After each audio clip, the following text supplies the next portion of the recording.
will your legacy be? All right, everybody, welcome back.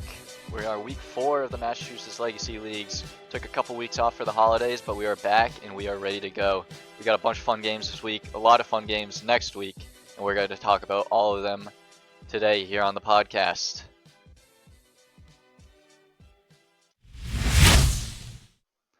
So going into our first game, we got our closest matchup. It was the Reapers versus Run It Up. Reapers won this one 67-60. It was a bit of a quiet game for our stars this game. It was a low-scoring game. Reapers actually had their lowest scoring game this week. Kevin Views had 12 points. I think he averages closer to 30, so this was a very, very quiet week for him. Josh Mattey actually led the way with 19 points. Then we had a Quentin Petty. I think his first game was last week, and or the week before, not last week. And he had a good game with 10 points, 8 rebounds, 4 blocks. I know they were hyping him up all game. And then Run It Up, it was kind of another Run It Up game. You know, Sean Yard leading the way, 26 points. Casey Key, 17 points, 10 rebounds. I know he got hurt in around the first half, and he still came in and led the team. But yeah, another Run It Up game and another Reapers game, a little closer than anybody would have thought, because they actually had their all-star from the summer returning, Josh Monty Edwards. He only had 6 points, kind of quiet game for him. But yeah, so I'll go to Burke. Burke, do you want to kind of talk about why this game was close? Yeah. Overall, it was just a slower game. The Reapers scored 22 in the third, but that was the only quarter that any of the teams scored over 20. I think it's just a testament of how defensively sound these two teams are and their willingness to play hard physical defense. It also could have just been a little bit of rust. We were all on holiday for a bit, so a couple weeks off might show a little bit. So Definitely. But that 2 weeks of rest can be good because we had a lot of high-scoring games later on in the week. But yeah, definitely some rust for the Reapers. But I think not Josh Monty, obviously. Josh Monty's good, but Jay Sean Edwards coming back. He averaged 15 last season, I think, and he was an all-star, one of the 3 on the Reapers with Josh Monty and Kevin. So I think that trio coming back is going to be huge for them. Yeah, Jay Sean, I think, had 75% field goal. He does not get out of the paint. He dunks, and no one can really jump with him. He's one of those guys you do not want to get dunked on with. I'll go to Trent with this one. I know we're always talking about what running up's got to do, but I feel like I don't know. Something's got to click with these next few games because they have close games. They're right there. I know we're saying they need another score, but I mean, Sean Yard puts up 5 more points. Casey Key puts up 4 more points. They're there. They're getting that win. So, what do you think they got to change up?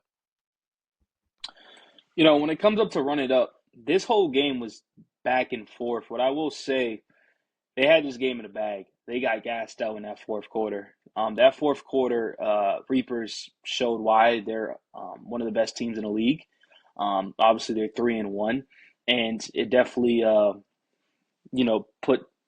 it definitely affected Run It Up later on in the game because Run It Up was had the lead the whole first. They had to lead that first quarter, I believe, like a 10-point lead, and they just kept blowing the lead. They kept turning the ball over intensity. But what I will say for Run It Up, what they really need to do, man, is just we're good. We're happy with Sean Yard putting up this much points, but he just needs to get other players involved. They're a loaded team. I feel like I know he's gonna have to do his part too, and so is Casey Key, but the other players like Sylvia Santos or Maverick Magoro, I believe that's how you say his name. These players are just going to have to step up. They're just going to have to play better basketball at the end of the day. You know what I mean? Like you're playing some tough teams in this league, and to win a championship, you have to have a full roster. So it just can't be one guy.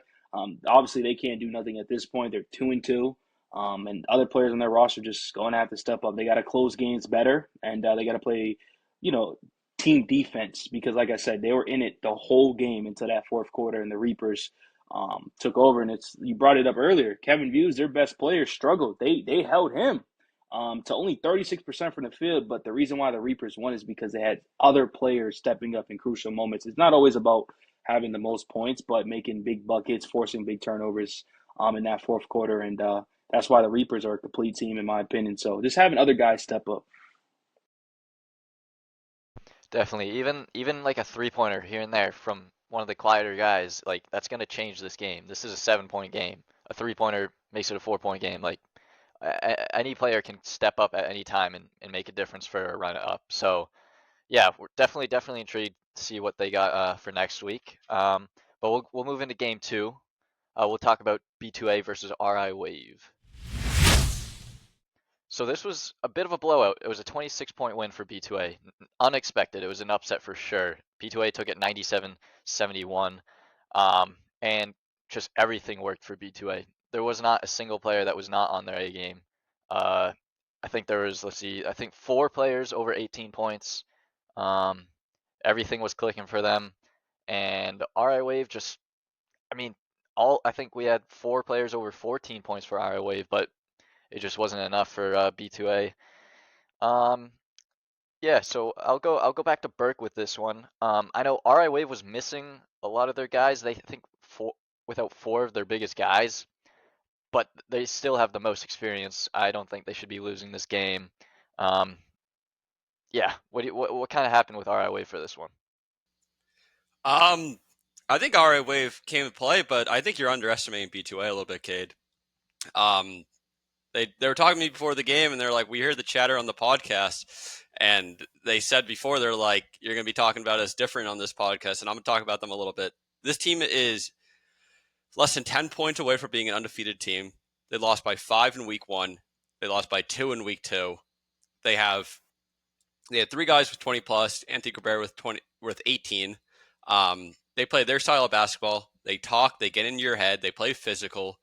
Um, they don't really care who takes the shots. They want everyone to eat. So I know I went a little bit away from your question, but I think B2A they're here to play. And the first 2 weeks, like, you start off 0-2, but now they're looking like a top 4, top 3 team. No, yeah, no disrespect to B2A because I have it written in notes, so don't worry. I did not disrespect you guys. I actually had the whole team being underrated written in my notes. Don't worry about that. But they were without their top scorer, Mo Ashley, which is even bigger for them that they had such a big win without their biggest scorer. So yeah, I definitely think this is a staple, and I say upset because they were ranked in our power rankings, so this is all of our faults. They were number 6. So together we all thought they were number 6, and we had RI Wave at 3. And they're shooting up the power rankings this week. I think they're at 4. Um, FTG, A1, and Reapers above them. I mean, those are the teams that they lost to and are higher in the standings anyway.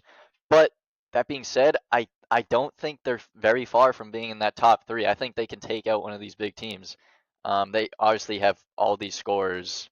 Daraj Devants had 20 points, 17 rebounds, almost a 20-20. I don't think we've seen that this season yet. Um, yeah, definitely after these first 2 games, we were all counting out B2A a little bit. Close games, but I don't know. They were struggling. They were foul trouble. They were kind of arguing with each other. But these last 2 games, they've really been clicking, and seems everything is working for them. I mean, a 26-point victory against our Wave is huge. Uh, Even with some of their players out, I still think this is definitely a big staple game for them. Um, Connor, is there anything you'd like to kind of talk about, a different topic you want to introduce, anything about B2A, any of the players you want to talk about, really anything, you can go for it. Just one thing I've noticed from the stats is just how well they out rebounded RI Wave, and they out rebounded them 50-24, which I mean 9 times out of 10 you're losing that game if you let that happen. So I think that might be one of the bigger problems for RI Wave. Like for the rest of the season, they got to focus on getting those boards. Definitely. They definitely have to find some of their guys, get them coming to these games. Missing a lot of their big bodies down there. Still, there's still a good amount of them that average a lot of rebounds. They should be getting those rebounds. But B2A just outclassed them in every kind of category this week. Yeah, I think that about wraps it up for that game. We'll move on to game 3 here. Can I say something about our? Oh, yes, you can. Reverse that. Yep, go for it. I'm sorry. So I want to actually call RA Wave out. I think they're actually overrated. And I hope they see this because their 2 wins are against weaker opponents. They beat the Party Crashers and BVO. Now we all know the Party Crashers are 0-4 and BVO is 0-4. They haven't won a game against a top tier team or even a mid tier team in this league at this moment. They're 2-2. And so that's something I got to see going looking forward. I'm sorry, Joey. I'm sorry, R Wave. You got to prove me wrong, but right now, 2-2, you haven't beat no top tier teams, and you gotta prove me wrong and show me why you should be in the top of tiers of the Legacy League.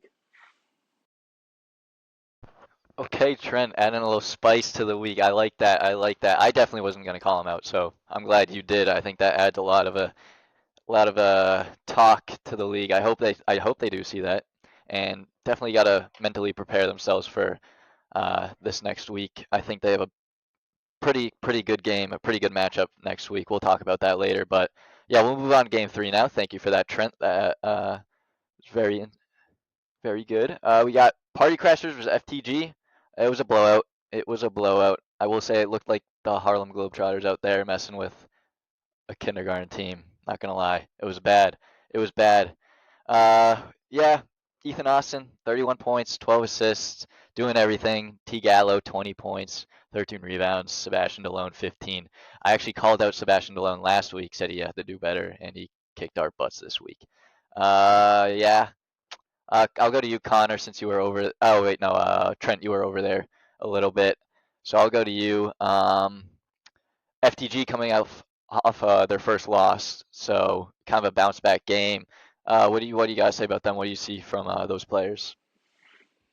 I'm glad they're playing as a team. I preach on this podcast: play as a team, move the ball around, and that's what they did. You know, they only had they actually had a lot of turnovers, to be honest with you. But no offense to Party Crashers, I don't really take this much. Like when I don't take this that you get the W, you move on. But everybody, they had 5 players in double digits, which is excellent.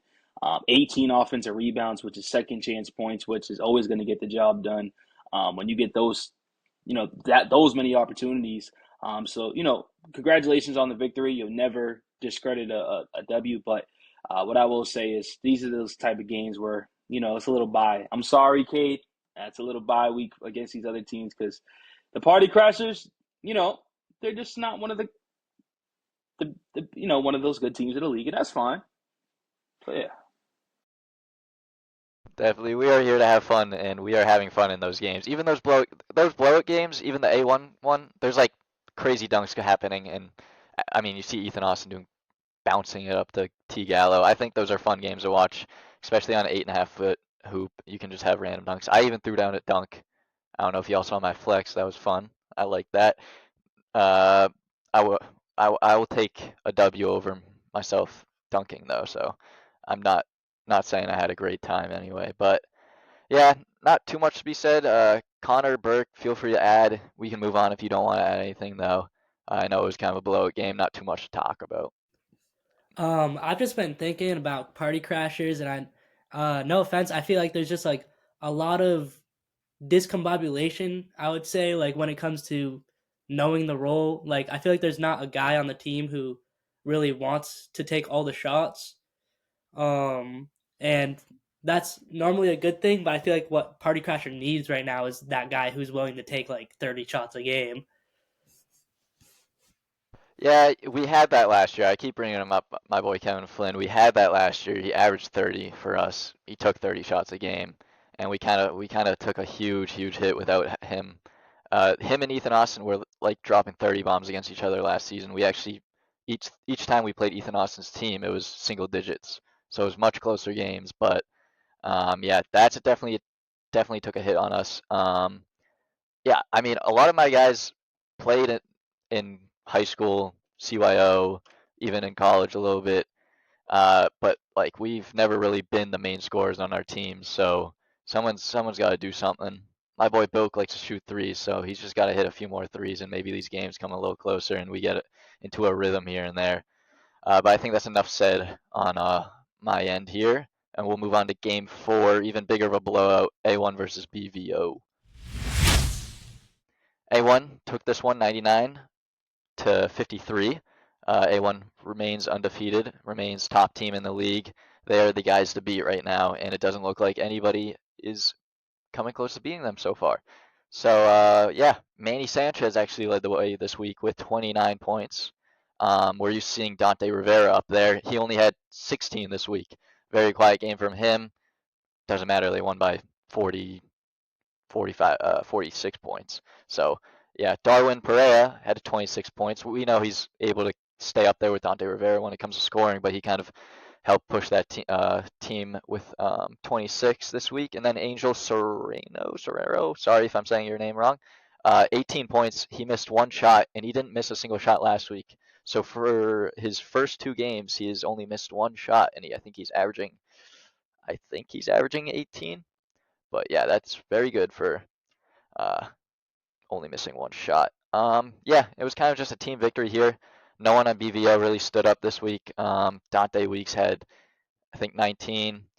Other than that, no one really stepped up. Yeah, I'll go back to Connor on this one. You can kind of talk about A1 if you want, or if you want to say anything about BVO, maybe they got to step up in some categories. I know a lot of categories. Go for it. I think what really won A1 this game was their full court press. They were just creating a lot of turnovers, a lot of fast break opportunities for themselves. And I mean, anyone who's played basketball on any level knows how frustrating getting beaten by a full court press can be. So, I mean, I was doing the live stream for that game. I did the stats for that game, so I got to see a few times how frustrated they're getting. BVO was getting throughout the entire game.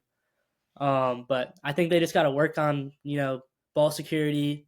They got to work on maybe a little like press breaker that they need to pull out sometimes, because I've seen that they've gotten beat over and over with a full court press by multiple different teams.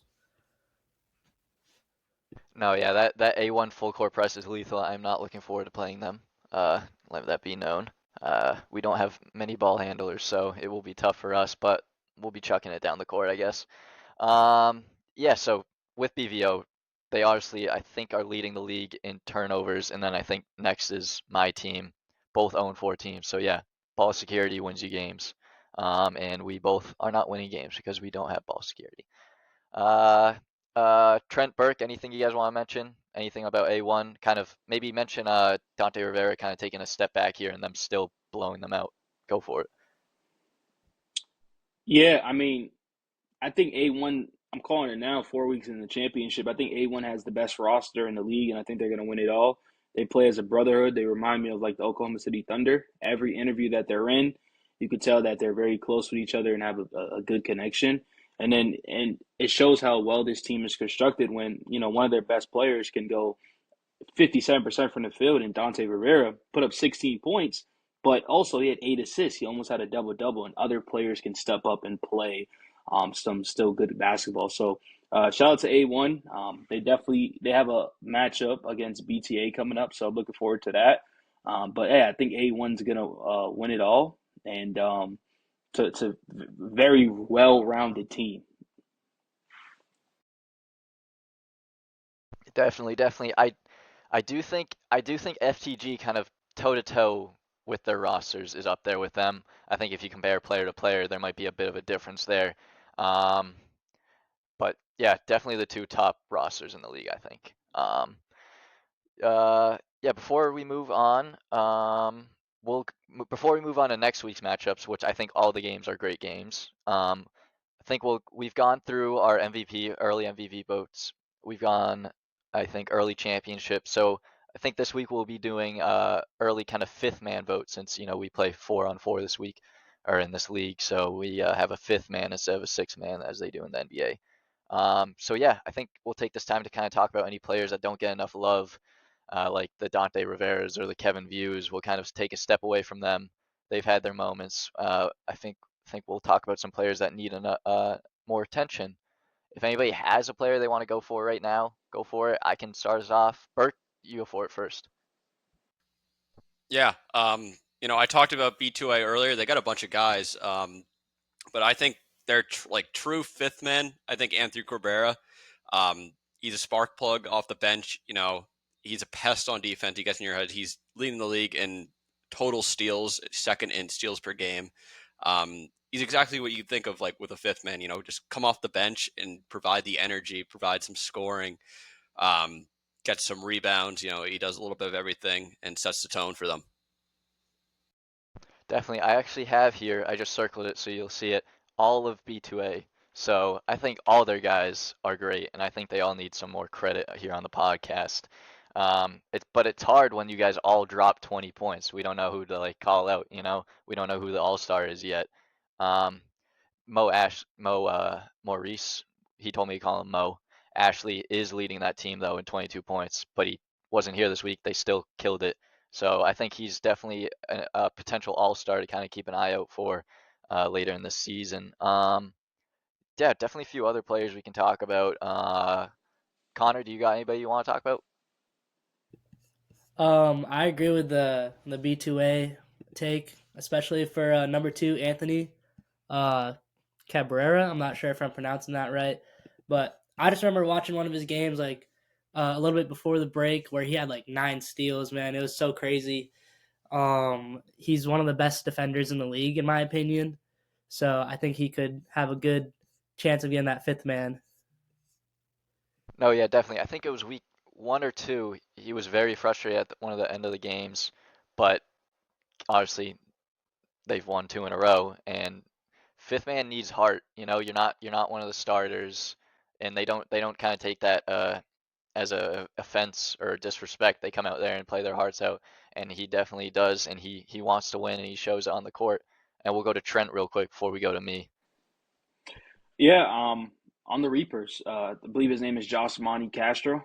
Um, Second leading scorer. Doesn't get much love because Kevin Views is averaging 28 points a game. But, I mean, this dude, when I watched him play the other night, you know, Kevin Views was struggling and he stepped up. He played a big factor of why this team won their last game. The dude's averaging 16.3 points a game. So we definitely got to give him credit to that. And without those type of players, if without Kevin Views, with Kevin Views struggling, you need other guys to step up and playing good basketball, and that's what's called a good team. And so when you have a guy that can also play in those big moments like him, I definitely think we got to give him credit. Definitely Josh Monty, great guy, definitely a great player. He's another player with heart. He has so much heart. He goes out there every single possession. He is sprinting. He does not lose energy on that court. He wants to win, and he definitely is vocal. He gets his whole team going. Definitely what you want from a guy who isn't like your leading scorer. Not all leading scorers are great leaders for sense. Not saying Kevin Views isn't a good leader, but you definitely want those guys kind of hyping up your team, getting you going. For the Reapers, I was gonna mention Quentin Petty. He played last week and then this week. I think he missed the first 2 games, but he is definitely a great addition for that team. Who kind of gets outshadowed by Kevin Views and even Josh Monty. But he had 4 blocks. I think he had. Let me see. I think he had 10 boards.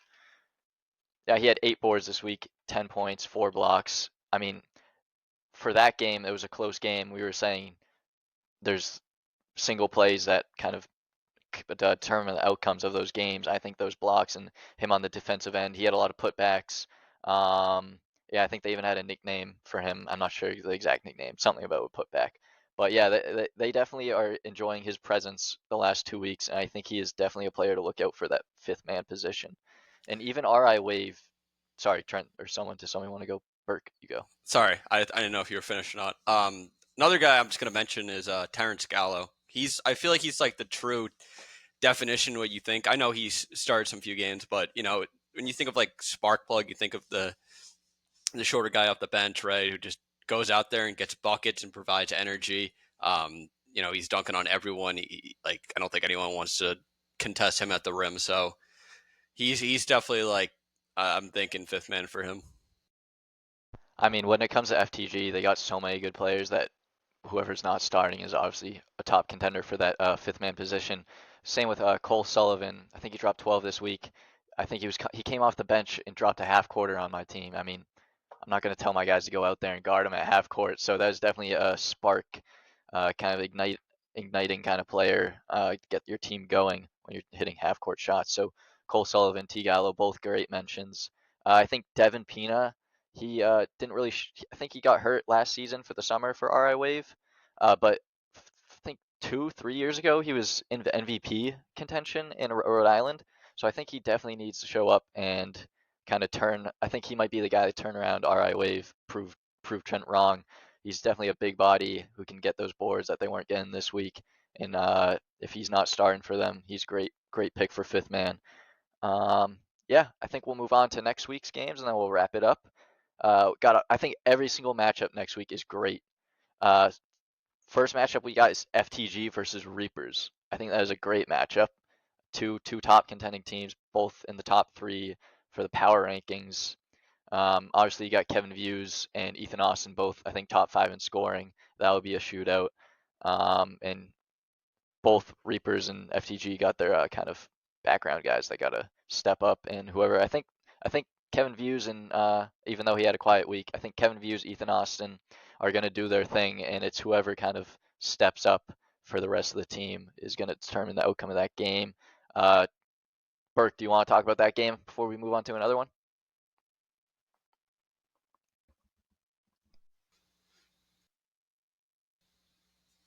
Yeah, sorry. Yeah, I think that's going to be a good test for both teams to kind of just see where they're at. You know, coming off a bit slower weeks, I think like they'll be able to ramp it up,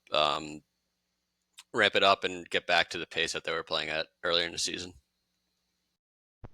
Definitely. Another good matchup. We got Run Up versus RI Wave. RI Wave needs a win. They need to get their morale up. And Run Up's definitely not a bottom. They're not the bottom 2 teams. They have 2 wins. Uh, if RI Wave can kind of bounce back, get this win, I think that will kind of push them into the next up and coming weeks. Looking forward to the playoffs. Hopefully push them to get a few more wins against bigger teams than just the BVO and Party Crashers. Speaking of Party Crashers and BVO, they have got their matchup battle of the 0-4 teams. Someone's gonna come away with their first victory. I hope it's us. I think my guys can do it. I think my guys have it in us. But BVO, I'm not gonna underestimate them. They still got their players. They still can do what they want to do. Yeah, and then our last matchup, I think, is a very exciting one. We got A1 versus B2A. B2A, obviously, on fire right now. A1, undefeated. They're on fire right now. Connor, do you want to talk about that game? Kind of what does B2A have to do to kind of upset them? Not saying they're an upset. I know I don't want to disrespect them again, but they are lower on the standings, so it would be an upset. I think it's going to be a lot about putting pressure on A1's best players. Picking them up full court like they've been doing the past 2-3 weeks. I really think that it's going to be defense that wins the game. Whoever can it really means they gotta. It's Ethan, right, on A1. Dante Rivera. Dante, yeah, Dante. They need to make sure that Dante, once he passes it, he's not getting the ball back. The offense is ran through him. He is always telling the other players where to go. So they need to make sure they lock him up. Yeah, definitely, and they do need it once if they can shut down his scoring. I mean, other guys can score. Manny Sanchez, I think they gotta watch out for him. He is a big body and he's like a bull running down the court every time he gets the ball, throwing himself self alley oops when it's just him versus 4 guys. We'll see how he does in that game. I'll go to Trent if you want to talk about any of the games. I know I didn't get to you. What a team's got to do to pull out a victory. So any Yeah, matchup. BTA and A1. That game is if BTA can stop A1 from making 3-pointers. A1 is a great 3-point shooting team. Um, and I feel like they got twins out there. They look very identical.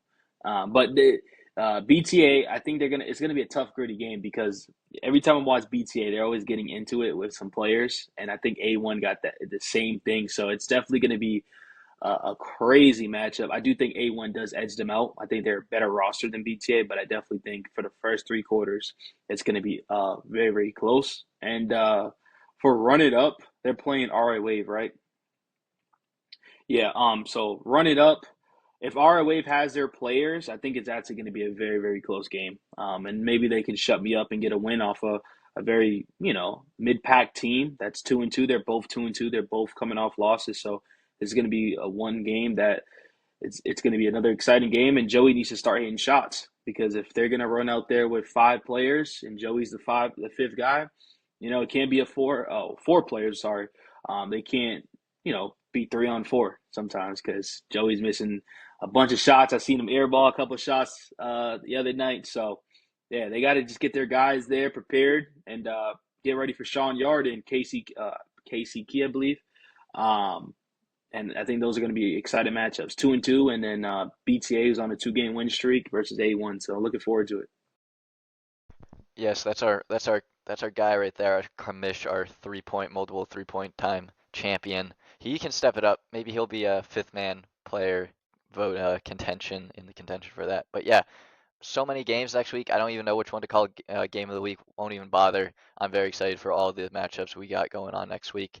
And yeah, we will see everybody next week. We'll hopefully be talking about a lot of close, energetic, fun games next week. Yeah, I was joined today with my boys Trent, Burke, Connor. Thank you all for watching. We'll catch you in the next episode. Thank you guys.